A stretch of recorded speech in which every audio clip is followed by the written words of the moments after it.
நறுமண தீபம் வலைவழி ஆசிரிய சொந்தங்களுக்கு வணக்கம்.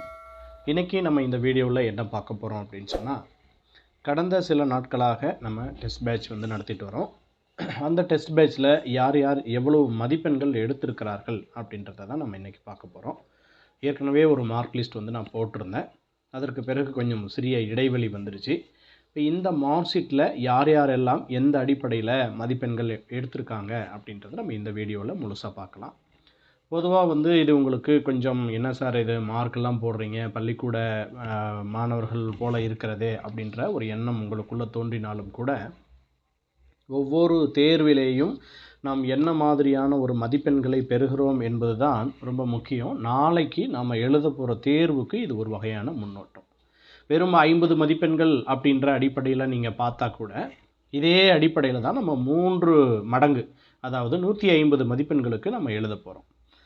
கடந்த முறை தேர்வு எப்படி எழுத வேண்டும் அப்படின்னு ஒரு வீடியோ போட்டிருந்தேன். கட்டாயமாக ஒரு தேர்வு நம்ம 50 மதிப்பெண்கள் வைக்கிறோம் அப்படின்னு சொன்னால், அதுக்கு நீங்கள் குறைஞ்சபட்சம் ஒரு 40 நிமிடமாவது பயன்படுத்தணும். அப்போ தான் நம்மளுடைய ஒரிஜினாலிட்டி அப்படின்றது தெரியும். எந்த கேள்வியில் எங்கே தவறு பண்ணுறோம் அப்படின்ற ஒரு படிப்பினை நமக்கு கிடைக்கும்.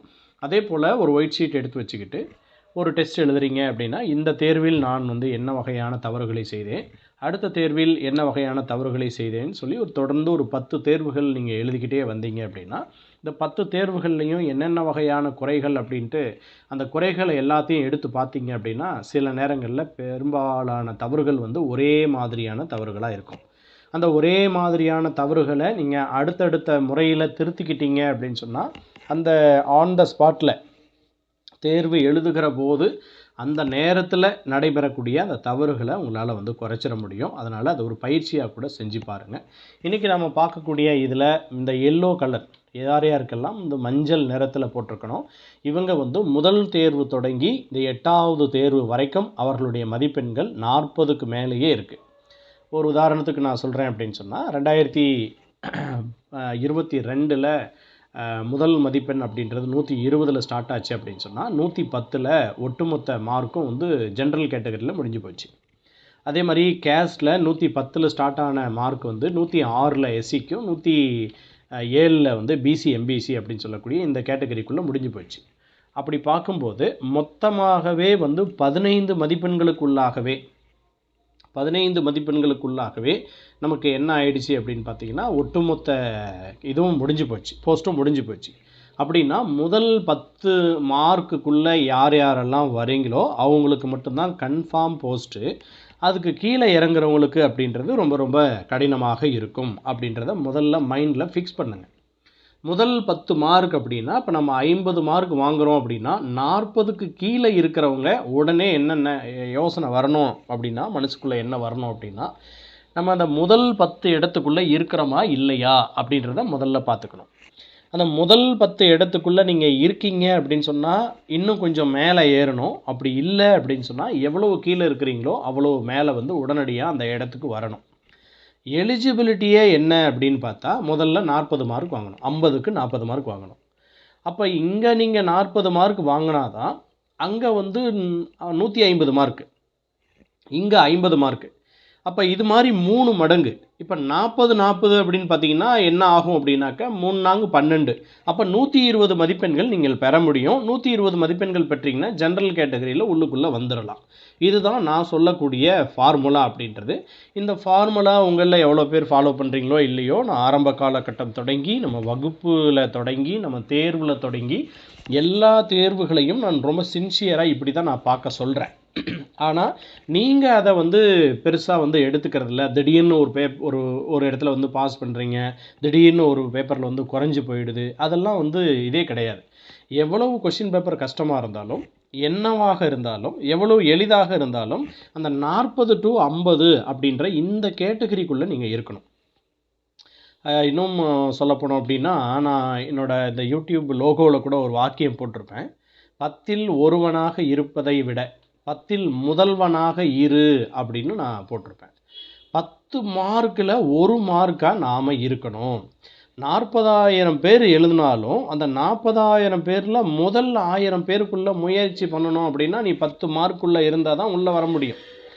அதுக்கப்புறம் வந்து 300 போஸ்ட்டுக்குள்ளே வர்றது அது வேற ஒரு தனியாக இருக்குது. ஆனால் முதல் 10 இடத்திற்குள்ளாக நீங்கள் இருக்கணும். உங்களுடைய மார்க்கு 40லேருந்து 50க்குள்ளேயே இருக்கணும். அப்படி மாறுவதற்கு உங்களுக்கு என்ன வேணும்? உங்களுக்கு என்ன தேவையான பிடிஎஃப் கொடுக்குறேன். உங்களுக்கு புக் இல்லையா, புத்தகம் கொடுக்குறேன்.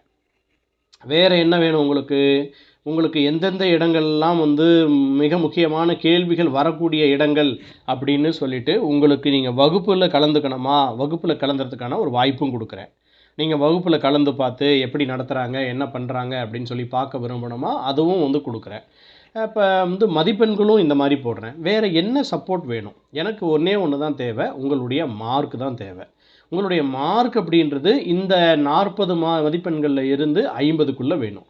இந்த மார்க் மாறுறதுக்கு என்ன சப்போர்ட் வேணுனாலும் கேளுங்க, அந்த சப்போர்ட் செய்கிறதுக்கு நான் தயாராக இருக்கேன் அப்படின்றது தான் இது என்னுடைய ஒரு மனநிலை.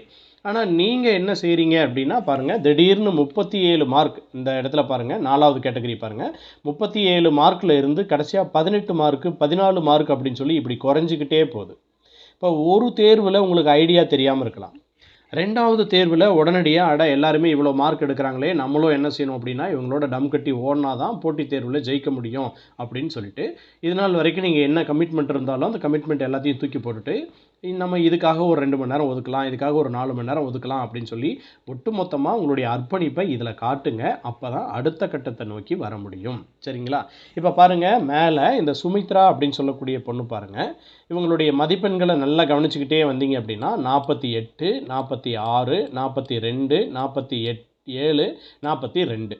இதுக்கு மேலே நந்தினியோட மார்க் பாருங்கள், நடுவில் அவங்க 39 வந்துட்டாங்க. இந்த 39 வந்ததுனால நான் அந்த எல்லோ மார்க் அவங்களுக்கு வந்து போடலை.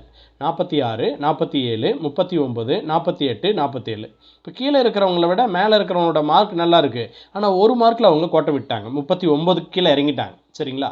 அப்போ அந்த மாதிரி 10% தான், 10 20%, சொல்லப்போனால் 10% தான் கணக்கு அது. அப்படி பார்த்தீங்கன்னா அந்த மார்க்குக்குள்ளே நீங்கள் இருக்கணும். அப்போ அந்த மார்க்குள்ளே இருந்தால் தான் உங்களுக்கு அந்த அங்கீகாரம் அப்படின்றது கிடைக்கும். அதனால் என்ன செய்யுங்க அப்படின்னா போராடுங்க. இப்போ அடுத்த 3வது பாருங்கள், வனஜா 44லேருந்து சம்மந்தமே இல்லாமல் 22 மார்க்கு குறைஞ்சிருக்கு. நீங்கள் உங்கள்கிட்ட காரணம் கேட்க நான் விரும்பலை. அடுத்து பார்த்தீங்கன்னா 7வது டெஸ்ட்டு பாருங்கள், 30 போயிருக்கு, மறுபடியும் 39 ஏறி இருக்குது, 22லேருந்து மறுபடியும் 39 ஏறி இருக்குது. இப்போ இந்த மார்க்கை வந்து நீங்கள் என்ன மாதிரி அனலைஸ் பண்ணுறீங்க அப்படின்னு எனக்கு தெரியல. ஆனால் நான் என்ன மாதிரி அனலைஸ் பண்ணுறேன் அப்படின்னா, நம்மளுடைய படிப்பு எப்படி இருக்கணும் அப்படின்னா ஸ்டாண்டர்டாக இருக்கணும். நீங்கள் ஈஸியாக கேளுங்க, கஷ்டமாக கேளுங்க, எதாக இருந்தாலும் சரி. அந்த மார்க் அப்படின்றதுல வந்து 1 மார்க் 2 மார்க் கூட வந்து 1 மார்க் 2 மார்க் வேரியேஷன் ஆகலாம். ஆனால் அதே சமயத்தில் 10 மார்க் 20 மார்க் வேரியேஷன் ஆகுதுன்னா உங்ககிட்ட ஏதோ பிரச்சனைகள் இருக்கிறது அப்படின்னு அர்த்தம். சரிங்களா? அதனால் அதை வந்து என்னென்னு கண்டுபிடிங்க. அந்த கண்டுபிடிப்பை வந்து கண்டுபிடிச்சி இதனால தான் நம்ம வந்து இந்த மாதிரி மார்க் குறையுது அப்படின்னு கண்டுபிடிங்க. அப்படி கண்டுபிடிச்சா மட்டும்தான் நாம் 10ல் முதல்வனாக மாற முடியும். சரிங்களா? இப்போ பார்த்தீங்கன்னா கீழே பாருங்கள், இந்த கற்பகவள்ளி பாருங்கள், 45, 41, 49, 41 இந்த மார்க் அப்படியே ஒரு சீரான மார்க்காக இருக்குது. அதுக்கு கீழே பாருங்கள், இந்த மார்க் பாருங்கள், இவங்க சாந்தி நல்லா தான் எடுத்திருக்காங்க. ஆனால் 1 மார்க் என்ன பண்ணிட்டாங்கன்னா 39 மார்க் வாங்கிட்டாங்க. அதுக்கடுத்து பாருங்கள், அம்சவள்ளி 46, 47, 31, 48, 24 அப்படின்னு கடைசி மார்க்கில் 24 மார்க் எடுத்திருக்காங்க. சம்மந்தமே இல்லாமல் கீழே குறைஞ்சிருக்கு. இதெல்லாம் வந்து கொஞ்சம் ஸ்டாண்டர்டாக படிக்காமல் சும்மா கொஞ்சம் கேப் விட்டு படிக்கிறது, இஷ்டத்துக்கு எப்போ வேணாலும் படிக்கிறது அப்படின்ற மாதிரியான ஒரு சூழல். அதனால் இதெல்லாம் வந்து குறைங்க. சரிங்களா? அதே மாதிரி பாருங்கள், இவங்க 2 எக்ஸாம் வரவே இல்லை. அடுத்ததாக வந்து தீபா வந்து 2 எக்ஸாம் வராமல் இருக்காங்க. இதெல்லாம் ரொம்ப தவறான ஒரு விஷயம். அதுக்கடுத்து பார்த்தீங்கன்னா விமலா பாருங்கள், இவங்களும் சம்மந்தம் இல்லாமல் 22 மார்க் வாங்கியிருக்காங்க.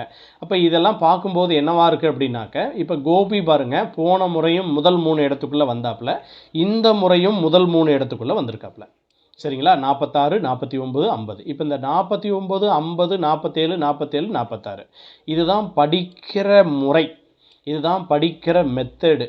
சார் இங்கே இந்த தம்பிக்கு, நான் அந்த தம்பி யாருன்னு எனக்கு தெரியாது, இருந்தாலும் வெளிப்படையாக சொல்கிறேன், இந்த தம்பிக்கு நீங்கள் அடுத்த ஒரு நான் டெஸ்ட் வைக்கிறேன் அப்படின்னா அவனுடைய மார்க்கும் அந்த 45 to 50க்குள்ளே தான் இருக்கும்.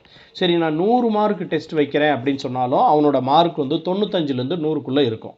இதுதான் வந்து பர்மனண்ட்டாக படிக்கிற பிள்ளைங்களுக்கான அடையாளம். சரிங்களா? அதனால் வந்து படிக்கிறத வந்து விட்டு கொடுக்காதீங்க. எந்த சூழ்நிலையிலையும், என்ன மாதிரியான சூழ்நிலையிலையும் மார்க் அப்படின்றது இந்த மாதிரி ஸ்டாண்டர்டாக இருக்கணும். பாருங்கள், சுதா ராஜேந்திரன் பாருங்கள், இங்கே 48, 49, 43, 47, 45 இதான் படிக்கிற ஸ்டாண்டர்ட், ஒரே மாதிரியான படிப்பு அப்படின்றது.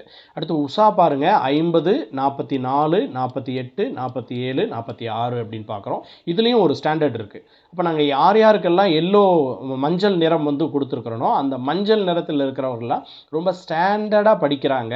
அந்த மார்க் பார்த்திங்கன்னா அந்த ஒரு 10 மார்க்குள்ளேயே இருக்குது அப்படின்னு பார்க்குறோம். நான் உங்களுக்கு சொல்கிறதுக்காக 10 மார்க்குன்னு சொல்கிறேன். ஆனால் அவங்களுடைய அடிப்படையில் பார்த்திங்கன்னா இப்போ 50க்கு 48 வாங்கியிருக்காங்க, 50க்கு 50 வாங்கியிருக்காங்க. அப்போ இதை வந்து நம்மளால் பார்க்க முடியுது. இப்போ இந்த மாதிரி பாருங்கள், கீழே பாருங்கள் கமலி 49, 48, 46, 48, 45 நல்ல ஸ்டாண்டர்டான மார்க்கு. அதே மாதிரி வீரலட்சுமி பாருங்கள் 46, 50, 44, 42, 40 ஒரு நல்ல ஸ்டாண்டர்டு. ஹேமலதா பாருங்கள் 42, 44, 48, 42, 42. அதே மாதிரி கீழே பாருங்கள் ரேணுகா தேவி பாருங்கள் 44, 48, 41, 48, 50. அப்போ இந்த மார்க்கெல்லாம் பாருங்கள். இன்னும் சில பேர் வந்து இந்த கடைசி மார்க்கில் பாருங்கள், நான் அண்டர்லைன் பண்ணியிருக்கேன் 31 அப்படி குறைஞ்சிக்கிட்டே வரீங்க. அதனால் ஒரு டெஸ்ட்டு டேக் ஆஃப் ஆகிறதுக்கு ஒரு டெஸ்ட்டு 2 டெஸ்ட்டு போதுமானது.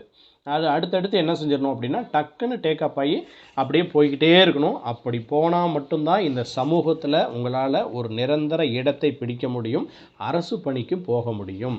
இல்லைன்னா நானும் கச்சேரிக்கு போகிறேன் அப்படின்ற மாதிரி 100ல் ஒருத்தராக வரலாம், 1000ல் ஒருத்தராக வரலாம், 40,000ல் முதல்ல 20,000 பேருக்குள்ளே வரலாம். ஆனால் சரித்திரம் படிக்கணும் அப்படின்னு சொன்னால் அந்த முதல் 10 மதிப்பெண்களுக்குள்ளே இருந்தால் மட்டும்தான் உங்களுக்கான சரித்திரத்தில் இடம் பிடிப்பதற்கான ஒரு வாய்ப்பே இருக்குது. அதனால் ஒவ்வொரு தேர்வையும் இந்த மாதிரி ரொம்ப முக்கியத்துவம் வாய்ந்த ஒரு தேர்வாக கருதி கொண்டு நீங்கள் வந்து தொடர்ந்து முன்னேறி வாங்க.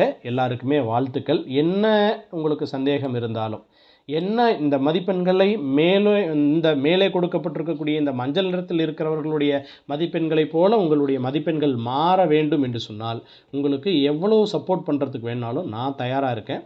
எந்த வகையில் சப்போர்ட் பண்ணுறதுக்கு வேணாலும் நான் தயாராக இருக்கேன். தொடர்ந்து மேலே ஏறி வாங்க. நிச்சயமாக நல்ல ஒரு சரித்திரத்தில் இடம் பிடிக்கிறதுக்கான ஒரு நல்ல வாய்ப்பு கிடைத்திருக்கிறது. அனைவருக்கும் வாழ்த்துக்கள், பாராட்டுக்கள்.